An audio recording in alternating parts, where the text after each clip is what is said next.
E mërkur, 13 shkurt 2019. Rreth orës 17 arritën raportet e para të gazetarëve se në autostradën Shkup-Tetov një autobus ka dalë nga rruga. Shpejt u bë e qartë se ndërmjet udhëtarëve në linjën e rregullt Shkup-Gostivar të Durrëmoturs ka numër të madh të viktimave. Fillimisht 14, deri në fund të muajit mars, bilanci i të vdekurve u rrit në 16. Беше много искрен, много борбен и много храбър и правичен. Ja бараше само истината на секое поле. Jeta asnjëherë nuk do të jetë e njëjtë as për një pjesë të madhe të mbijetuarve, nga të cilët 38 ishin të lënduar. Bon një vit nga gjëra tragjike, unë edhe në një moment ende jam në pushim mjekësor që nuk e mjaft për punë. Për fatkeqësinë u akuzuan 6 persona: pronari, shoferi dhe 4 të punësuar në Durrëmoturs. Një vit më vonë, askush nuk është gjykuar si fajtor.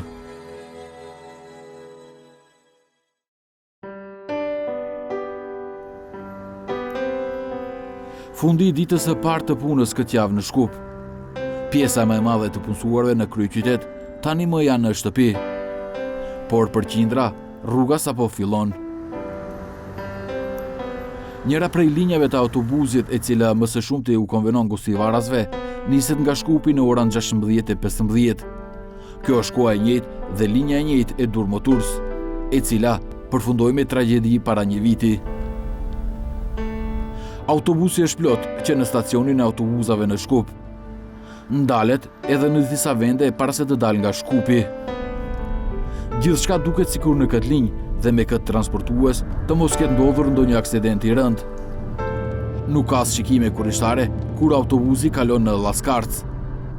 Por Laskarca asnjëherë nuk do të harrohet nga ato që vuajtën në atë vend dhe ato që ishin atje.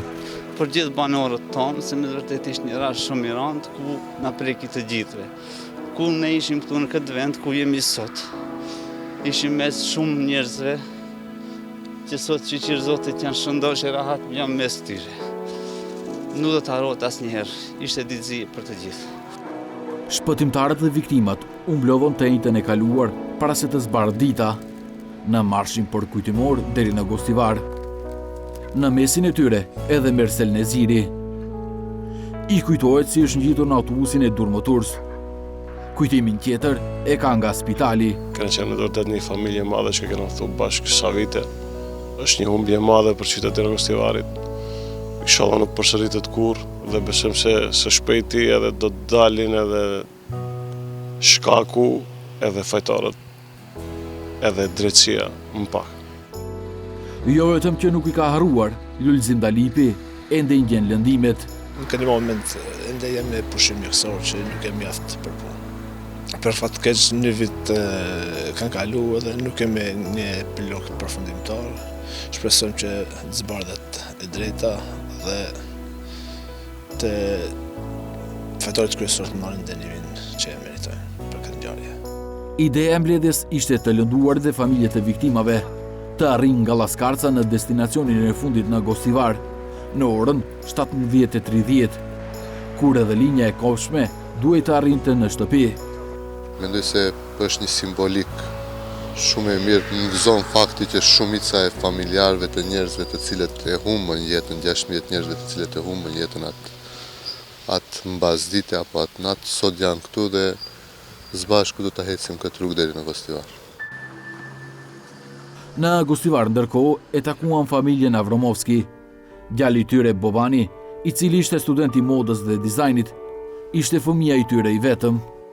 За него Македония и може би Балканот беше мал, се стремеше на много по-високи работи. Изработуваше якна, за која што му требаше може би по 5-6 сата дневно и повеќе да седи, посветено да работи.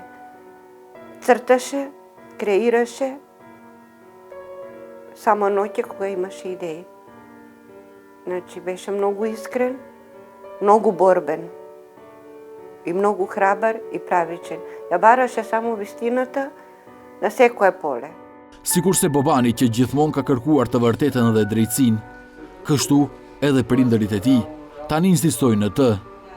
Përmes procesit gjyqësor për aksidentin në Laskarc. Едно од вештачењата, мислам дека беше од Машинскиот факултет, стои, меѓу другото, дека ова превозно средство го дефинира превозно средство со наведените технички карактеристики што ги испитале тие, воопшто не смело да учествува во јавен сообраќај. Воопшто не смело да биде пуштено, значи во сообраќаен промет. И сега прашање дали станува збор овде за возило или станува збор за некое друго средство, општо опасно средство. Сега да не кажам, не возел компири или нека друга роба, возел луѓе. Од тој аспект, значи, сите тие елементи воопшто до сега не се земени во предвид и таа е една од причините што не сме задоволни од досегашното водење на постапка. Gjykimi për aksidentin në Laskarc bëhet në gjykatën penale të Shkupit. 6 persona janë në bankën e të akuzuarve. Pronari Durmo Turs, Durmish Beluli, shoferi Manojul Trifunovski dhe shefi i parkut të automjeteve Remzi Miftari akuzohen për vepra të rënda kundër sigurisë dhe pronave të njerëzve në komunikacion. 3 punonjësit e tjerë të kompanisë akuzohen për bashkëpjesëmarrje. Në akt akuzën dhe ekspertizë deri më tani kanë përjashtuar që shoferi mund të ketë qenë i sëmur ose të ketë bërë edhe diçka tjetër gjatë aksidentit. Елиминирахме спиење за време на nezgodата и употреба на мобилен телефон. Tezën që prokuroria po përpiqet të dëshmojë është se autobusi po ngiste më shpejt se sa lejohej dhe se ky nuk ishte i vetmi shkak i aksidentit. Autobusi kishte një pajisje për manipulimin e shpejtësisë. E kaloi kontrollin teknik me frena me defekt në stacionin e kontrollit teknik në pronësi të pronarit të Durmo Turs. Me akt akuzën dhe procesin, familjarët e viktimave janë të pakënaqur. Ata kërkojnë që të akuzuarve të gjykohet për vepër tjetër penale. Ние не се согласуваме со делото сообраќајна незгода, казниво по член 300, туку предлагаме да овој кривично правен настан, кај што ги загубиме нашите најблиски, да се преквалификува во кривично дело убиство, согласно член 123 од Кривичниот законник, затоа што самото кривично дело убиство подразбира, значи, секое действие со кое се предизвикува смрт на друг. Mbrojtja, të paktën për disa nga të akuzuarit, është më e shumë se me përvojë. Kohët e fundit, avokati i shefit të parkut të automjeteve, Remzi Miftari, është Markos Vërlevski, i cili ishte prokuror publik shtetëror para Ljubomir Jovevskit. 360 gradë kërkoi, por nuk pati mundësi të flasë me të akuzuarin e parë në këtë rast, ose me mbrojtjen e tij. Gjykimi aktualisht është në fazën e dhënies së provave. Deri më tani janë mbajtur rreth 10 seanca gjyqësore. Gjykimi i radhës është më 19 shkurt. Është herë të parashikohet kur rasti do të marrë epilogun e tij përpara gjykatës së shkallës së parë. Të gjithë të prekurit shpresojnë që deri në përvjetorin e dytë të Laskarcës t'i marrin përgjigjet. Kush është fajtor për tragjedinë në Laskarc, që mori 16 jetë dhe rrezikoi 10 të tjerë.